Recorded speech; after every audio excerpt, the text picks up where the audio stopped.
দীর্ঘ প্রতীক্ষা আর নানা জল্পনা কল্পনার অবসান ঘটিয়ে অবশেষে আলোর মুখ দেখতে যাচ্ছে বহুল প্রতীক্ষিত নবম জাতীয় পে স্কেল। সরকারি চাকরিজীবীদের দীর্ঘদিনের অপেক্ষার পালা শেষ করে আগামী সেপ্টেম্বরের দ্বিতীয় সপ্তাহেই এই নতুন পে স্কেলের গেজেট প্রকাশের জোর প্রস্তুতি চলছে। এর আগে গত জুলাই কিংবা আগস্ট মাসের মধ্যেই গেজেট প্রকাশের জোরালো আলোচনা ছিল, কিন্তু শেষ পর্যন্ত নির্ধারিত সময়ে তা সম্ভব হয়নি। এই বিলম্বের কারণ সংশ্লিষ্ট সূত্রগুলো জানিয়েছে, বেতন বৃদ্ধির প্রকৃত হার কত হবে, বিভিন্ন ভাতা ও সুযোগ সুবিধার পরিধি কেমন হবে, জুডিশিয়াল সার্ভিসের বেতন কাঠামোর সঙ্গে এর সমন্বয় কিভাবে করা হবে, এসব বিষয় ছাড়াও সরকারের সার্বিক আর্থিক সক্ষমতা নিয়ে দীর্ঘ ও চুলচেরা পর্যালোচনার প্রয়োজন পড়েছে।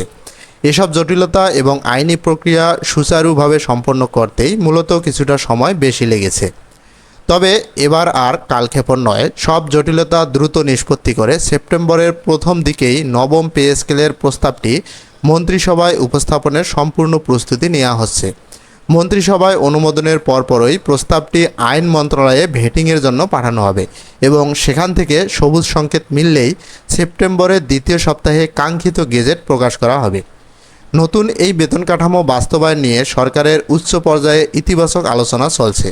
গত বৃহস্পতিবার নতুন পে স্কেল বাস্তবায়ন প্রসঙ্গে প্রধানমন্ত্রীর অর্থ ও পরিকল্পনা বিষয়ক উপদেষ্টা ডক্টর রাশেদ আল মাহমুদ তিতুমির স্পষ্ট জানিয়েছেন, প্রয়োজনে অভ্যন্তরীণ সম্পদ বাড়ানোর পাশাপাশি ঋণ নিয়ে হলেও এই নতুন বেতন কাঠামো বাস্তবায়ন করা হবে। তবে এটি কবে এবং ঠিক কত ধাপে কার্যকর হবে তার চূড়ান্ত ঘোষণা আসবে মন্ত্রিসভার আনুষ্ঠানিক সিদ্ধান্তের পর। জানা গেছে, প্রধানমন্ত্রী তারেক রহমানের পক্ষ থেকেও বেতন ভাতা ও অন্যান্য সুযোগ সুবিধা নিয়ে তৈরি হওয়া যে কোনো জটিলতা দ্রুত নিরসনের কড়া তাগিদ দেওয়া হয়েছে। ফলে প্রশাসনিক কার্যক্রম এখন চূড়ান্ত পর্যায়ে রয়েছে। সরকারের বর্তমান পরিকল্পনা অনুযায়ী নতুন পে স্কেল কার্যকর ধরা হবে চলতি বছরের 1 জুলাই থেকে, আর আগামী অক্টোবর মাস থেকেই সরকারি চাকরিজীবীরা তাদের নতুন বেতন কাঠামো অনুযায়ী নিয়মিত বেতন পেতে শুরু করতে পারেন বলে জোরালো সম্ভাবনা রয়েছে। প্রশ্ন হতে পারে, জুলাই থেকে সেপ্টেম্বর এই 3 মাসের পেছনের বকেয়া টাকার কী হবে?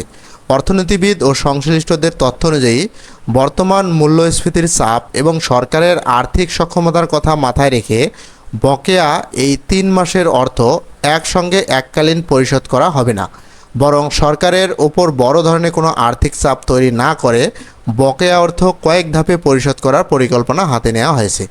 এর আগে অর্থমন্ত্রী আমির খসরু মাহমুদ চৌধুরীও স্পষ্ট করে জানিয়েছিলেন যে চলতি অর্থবছর থেকেই নতুন বেতন কাঠামো বাস্তবায়ন করা হবে এবং এটি ধাপে ধাপে সম্পন্ন হবে।